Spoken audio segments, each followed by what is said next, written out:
सुप्रभात बच्चों, आप सब लोग कैसे हैं। ईश्वर से प्रार्थना करती हूँ कि आप सभी लोग स्वस्थ और सुरक्षित होंगे।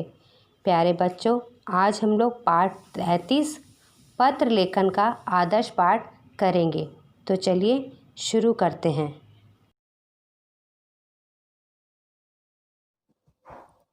पाठ 33 पत्र लेखन। पत्र लेखन एक कला है।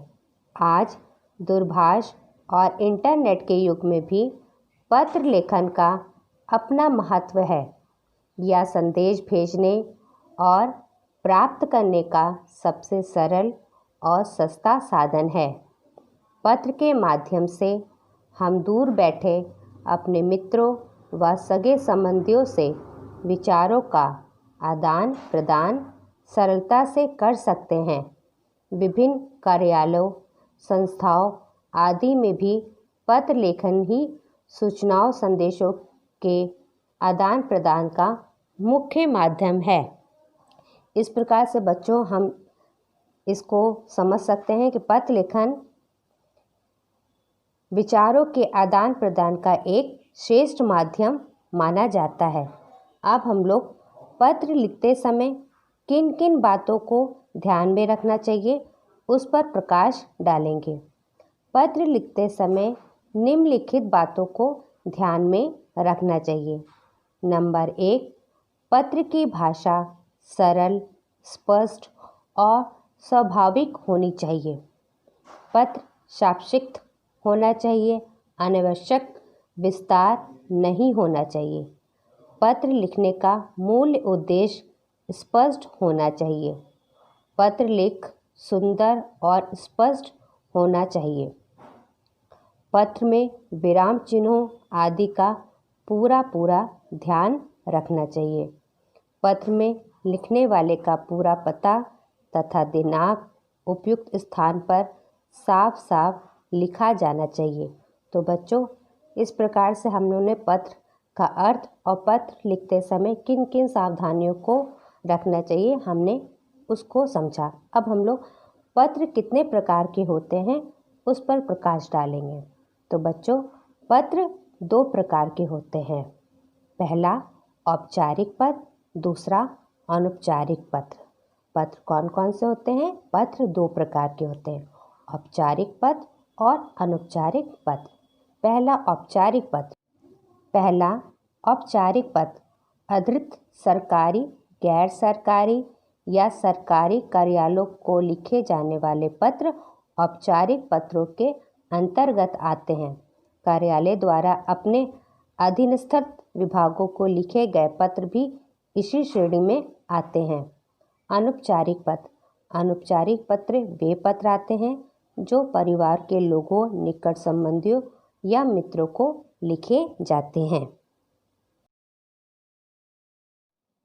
बच्चों, आपकी पाठ्य पुस्तक में औपचारिक पत्र का एक उदाहरण दिया है जिसको मैं पुस्तक के माध्यम से समझाने की कोशिश कर रही हूँ। औपचारिक पत्र।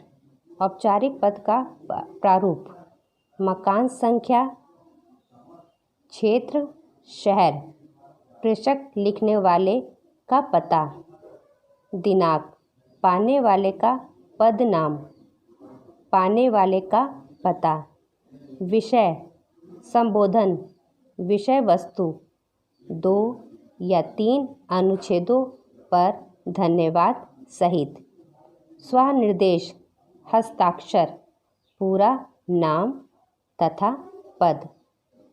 औपचारिक पत्र के आरंभ व अंत की औपचारिकताएं: संबोधन: श्रीमान, महोदय, मान्यवर, माननीय, महोदय आदि।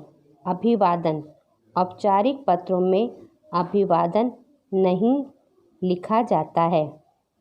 समाप्ति: भवदीय, भवदीय, आपका आज्ञाकारी, शिष्य, शिष्या, प्रार्थी, प्रार्थनी, निवेदक, निवेदिका, विनीता आदि। तो बच्चों, ये था हमारा औपचारिक पत्र का एक उदाहरण। अब हम इसके आगे के उदाहरण को भी समझते हैं।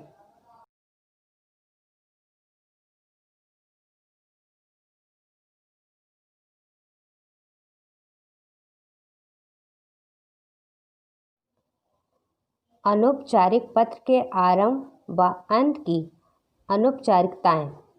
नंबर 1, अपनों से बड़ों के लिए संबोधन।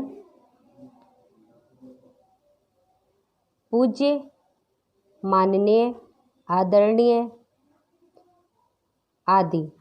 अभिवादन, चरण स्पर्श, सादर प्रणाम, सादर नमस्कार आदि। समाप्ति, आपका आज्ञाकारी पुत्र, आपकी आज्ञाकारिणी पुत्री, सेवक, सेविका, स्नेहपात्र आदि। नंबर 2, अपने से छोटों या बराबर वालों के लिए संबोधन। प्रिय, प्यारे, प्रिय मित्र, वधूवर, चिरंजीवी आदि। अभिवादन, खुश रहो, प्रसन्न रहो, शुभाशीष, सहस्नेह नमस्कार, मधुर स्मृति आदि। समाप्ति, तुम्हारा भाई बहन, शुभाकांक्षी, हितैषी, तुम्हारा अपना, तुम्हारा मित्र, तुम्हारा अभिन्न आदि। तो बच्चों, यह था हमारे औपचारिक तथा अनौपचारिक पत्र के कुछ उदाहरण जो कि हमें लिखते समय ध्यान देना चाहिए। तो बच्चों, इस प्रकार से आज हम लोगों ने पत्र लेखन का अर्थ, पत्र लिखते समय किन किन बातों को ध्यान में रखना चाहिए और औपचारिक पत्र तथा अनौपचारिक पत्र हमें किन को लिखा जाता है उसको हमने समझा। उम्मीद करती हूँ कि पाठ पत्र लेखन आपको समझ में आ गया होगा। इसी पाठ से संबंधित कुछ प्रश्न उत्तर कार्य मैंने आपके स्कूल के वेबसाइट पे दे दिया है, जिसको कि आपको अपनी कॉपी में करना है। उम्मीद करती हूँ कि आप इस कार्य को अपनी कॉपी में ज़रूर करेंगे। इसी पाठ के साथ आज का विषय हम यहीं पे समाप्त करते हैं। धन्यवाद।